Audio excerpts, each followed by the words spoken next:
Hi. The DeHart household is a little somber today. My wife just realized that 10 years ago today we bid our final farewell to Big Red.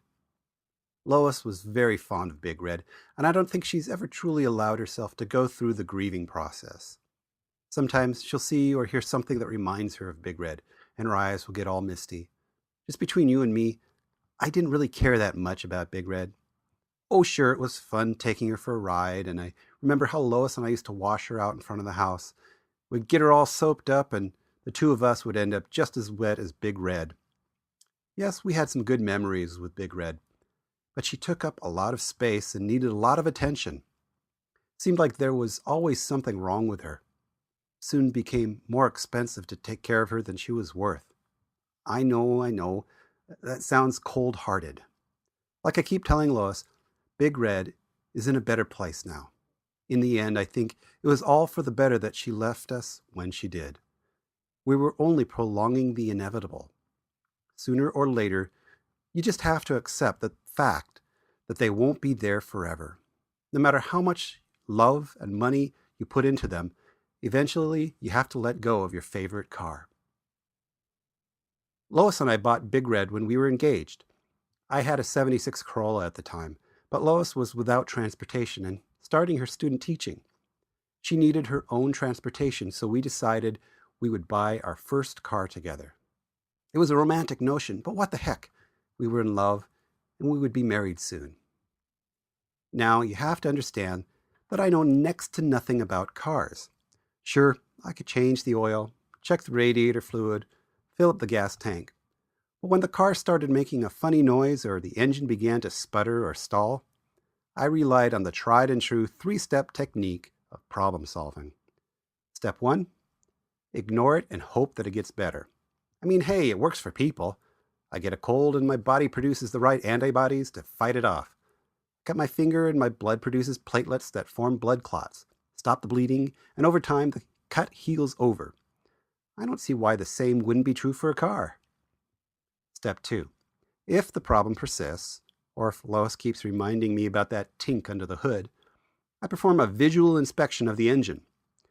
I don't actually look for anything. I just figure if something's wrong, it's going to jump out at me and say, "Here's the problem. The flange-plated mucker is out of alignment. Just tighten it a twist or two and she'll be purring like a kitten in no time." At the very least, it'll show Lois that I'm doing everything I can to keep the car running. Step 3. Wait till the car breaks down, and then I take her into Zeke's garage where I pay Zeke with money I don't have to tell me that the flange-plated mucker is out of alignment. Of course, Zeke needs to order special parts that'll take 2 weeks to arrive, and with the parts and labor, the total will be enough to pay for that new gun rack he's had his eye on and have enough left over to bail his kid out of jail. And to think, I could have bought my own gun rack and kept a criminal locked away where he belongs if I had just tightened that stupid flange-plated mucker when I had the chance. It goes without saying that if I know nothing about cars, then I also know nothing about buying cars. I'm also lousy at bargaining, so going to a car dealership with a slick salesman is the last thing I want to do. Someone told me that it's best to buy a car from someone you know. So we figured we were in luck when the old folks next door to where Lois grew up were selling their car. Lois grew up in the small town of Ferndale, Washington, up near the border to Canada. The Olsons were the elderly couple who Lois testified were the sweetest folks you could ever meet. So we pulled our money together and went to visit the Olsons.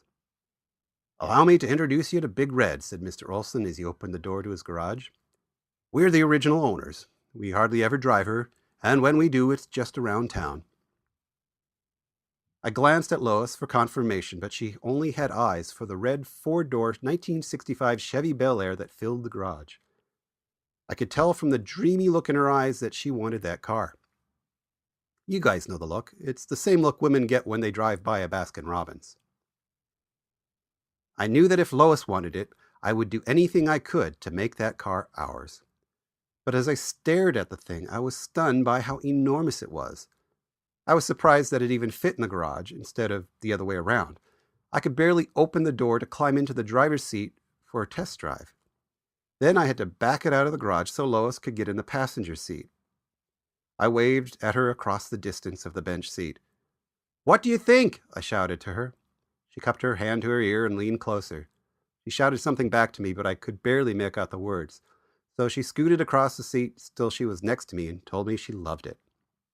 I admit, it was fun thinking of having a car that was made the year I was born. I was still in the prime of my life. I knew I had a long life ahead of me, so this car should do just as well. Still, I didn't have the same strong emotional bond with Big Red that Lois did. She saw it as a classic car that would be fun to take to the drive-in or on a Sunday drive. That's not to say I didn't like Big Red. In fact, I saw some distinct advantages to owning it. The size, for instance, was a big plus. It was built before they started making those complicated engines. Nowadays, they pack everything in under the hood so tight that you have to be a contortionist just to reach in and unscrew the drain plug to change the oil. Don't even think about realigning the flange-plated mucker without taking the engine apart. But with Big Red, the engine was a straightforward V8. No fancy electronics or complicated fuel injection systems. There was so much room under the hood, not only could I see through the ground, but I could climb in with the engine if I ever needed to work on it. In fact, for the first time in my life, I actually wanted to get in there and start tinkering with the engine. I felt confident that I could handle just about any repair that might be needed to keep that car running. Another advantage to the size was the roominess of the interior. Since I was just out of college and barely making a living, I thought that in the event that I found myself unemployed, Lois and I could easily pack our scant belongings into the car and live in it. Heck, I figured we could sleep 6 in there comfortably, so we could have guests overnight, and if kids were in our future, we could turn the glove box into a crib. A quick drive around the block and Lois and I were hooked. The only thing left was negotiating the price.